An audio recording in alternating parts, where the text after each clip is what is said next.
Petit 3, théorème des valeurs intermédiaires.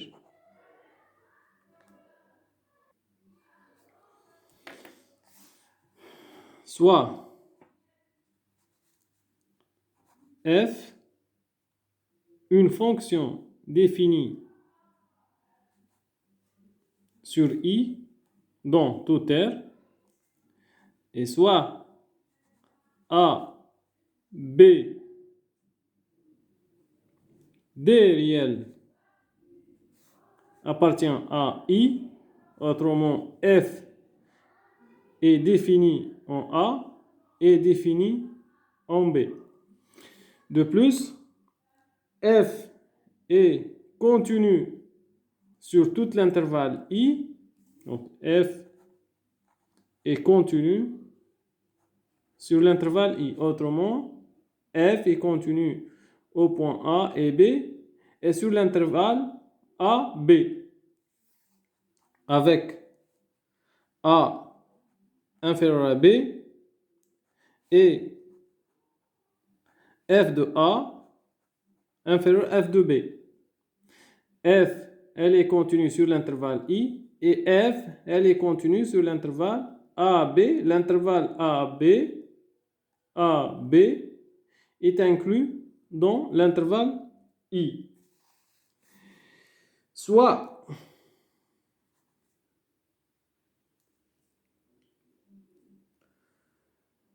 f de A soit un réel quelconque, tel que f de A inférieur à C, inférieur à f de B. Donc C entre f de A et f de B. Le théorème des valeurs intermédiaires, c'est quoi donc? Il existe, si on a ça, donc il existe un réel au moins un x0 appartient à l'intervalle AB tel que quoi f de x0 égale à c. Graphiquement,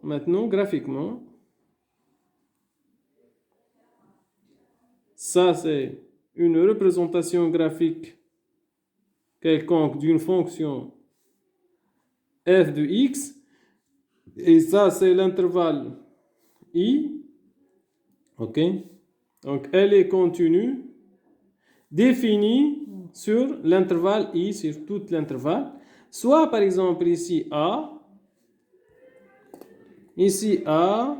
et ici b. Ça c'est f de a. On a f de a. Et ça, c'est f de b. Donc, il existe au moins x0. On a c entre f de a et f de b. Par exemple, ici, c'est c. Ça, c'est c. Il existe au moins un x0 appartient à b tel que f de x0 égale à c. F de, ça c'est c. Si on fait la projection, on trouve ici, et ça c'est x0. Si on fait comme ça, donc ici c'est x0'. Donc on a deux antécédents pour c. On a f de x0 égale à c et f de x0' égale à c.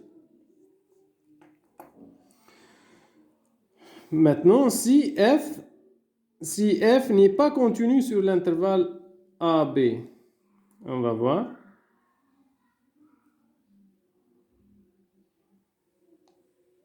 Ça, c'est l'axe des abscisses. Ça, c'est une fonction quelconque, par exemple. Ici, par exemple, c'est A. Ici, c'est B. f n'est pas continu sur AB, malgré que ça c'est f, par exemple ça c'est f de A, et ça c'est f de B. Si on place C ici, par exemple, c'est ça, C. Si on fait la projection, on ne trouve rien ici. Okay? Entre A et B. C'est rien du tout. Ok? Donc. Deuxième théorème ici. Donc, théorème.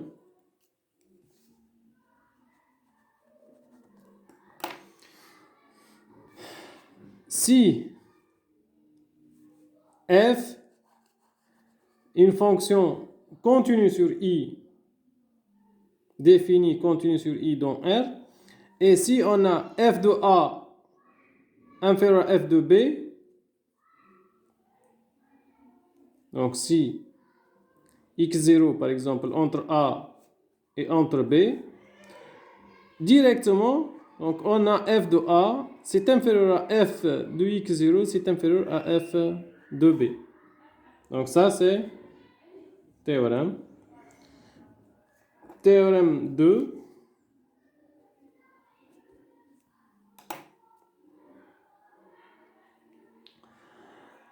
Si f est continu sur un intervalle borné à B, f est continu sur l'intervalle borné A B, et si f de A fois f de B est négatif. Donc il existe au moins un. Donc il existe continue. Il existe au moins un point C appartient à B, tel que quoi f de C égale à 0. Tel que f de C égale à 0. Donc ça c'est très important. Si on a f de A fois f de B, f de A fois f de B, c'est négatif. Autrement, on a f de A est négatif et f de B positif, ou bien l'inverse. Okay? Graphiquement, par exemple, si on a ici A, si je place ici A, donc f de A c'est négatif et f de B c'est positif. Donc automatiquement, il existe au moins un point C tel que f de C égale à 0. Application.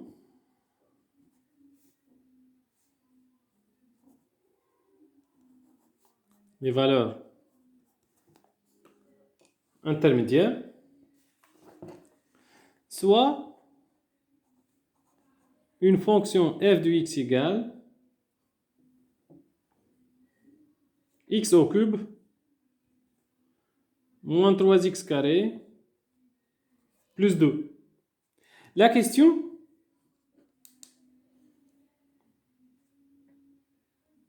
c'est de montrer qu'il existe un réel alpha appartient à, soit disons ouvert, moins 2, 3, tel que f de alpha égale à 0. Donc un réel ou bien plusieurs réels, peu importe. Il faut montrer que sur l'intervalle moins 2, 3, f de x s'annule. Donc, la solution maintenant. F est une fonction polynôme de degré 3.